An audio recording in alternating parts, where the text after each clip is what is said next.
Hello and welcome to Southend. My name's gwEm and this is the Shitkatapult DVD, as I'm sure you've gathered by now. You know, people say that England's cold, raining, grey, dark, all these things. It's bullshit, mate.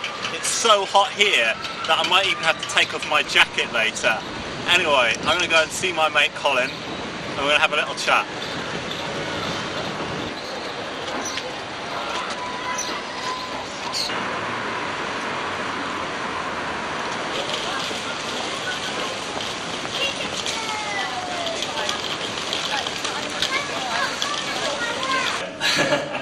Great, so we're here to shoot this video for Shitkatapult. Yeah.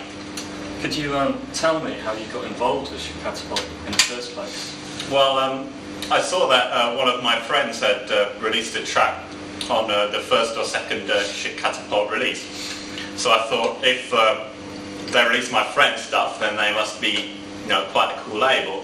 So I sent them a demo, and luckily they were into my music and decided they wanted to go with the release. Okay, so so what does your music bring to Shitkatapult?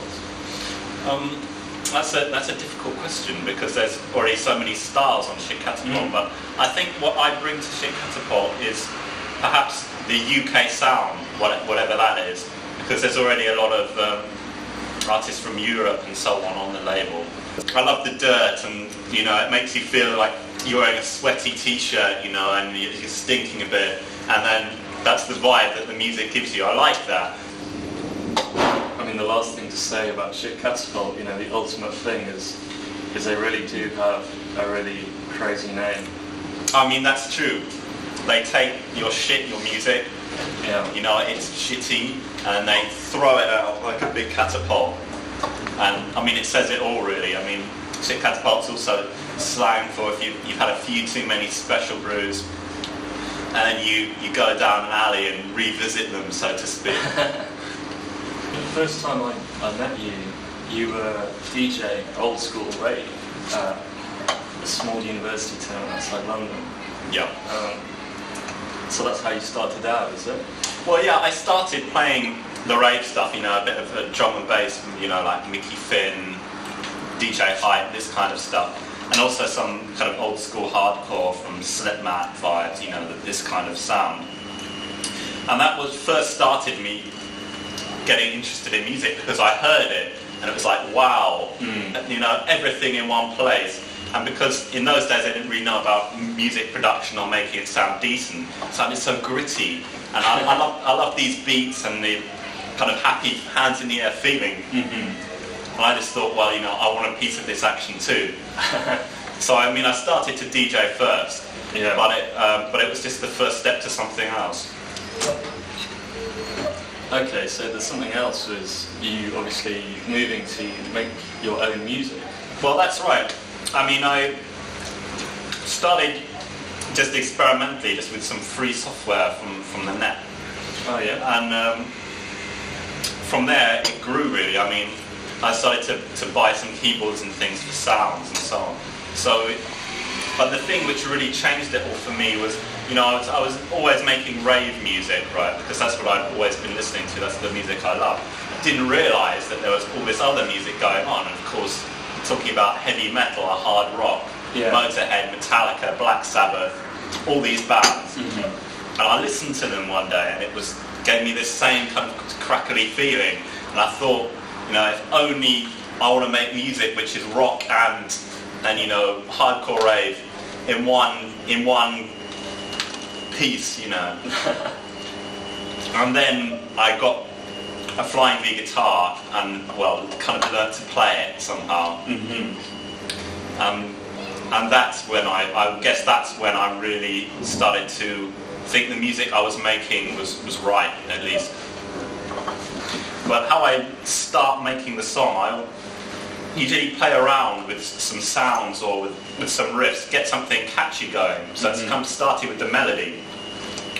And then I look at my library of beats and see what fits to the melody. And then by this time, I usually have 1,000 ideas. Once I have the beat which goes with the melody, then the bass comes in, and then it's about the song structure, and then last of all, I write the lyrics and then rearrange it around again, and then that's basically the song's finished at that stage.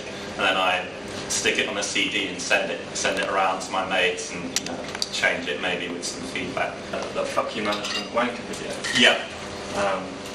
Can you describe to me what the inspiration for that was? Oh yeah, I mean, Fuck You Management Wanker was well, maybe the second or third song I did. I mean, it was with the guitar, so it was quite an early one. But the inspiration was, I mean, I had this boss at work, Mark Hind. I mean, it says it at the start of the song. And Mark Hind. Right. And he was... Mark Hind. Yeah, exactly. Yeah. And, he was a twat, let's face it. I mean, he was always on my back, making me... Yeah, man, tell me about it. A lot of bosses are. Yeah. I mean, so I thought, everyone knows they have their boss is a wanker. I mean, so I thought, God, it really pissed me off. So I wanted to make a song, and of course, what star but punk song, right? And then I just had the simple riff and the lyrics, and yeah, but I mean, he was a tosser. That's real anger in that song, and I'm happy that the video that was made, that he looks like the complete wanker that he was. Although actually, the actor that who plays him turned out to be quite a nice guy.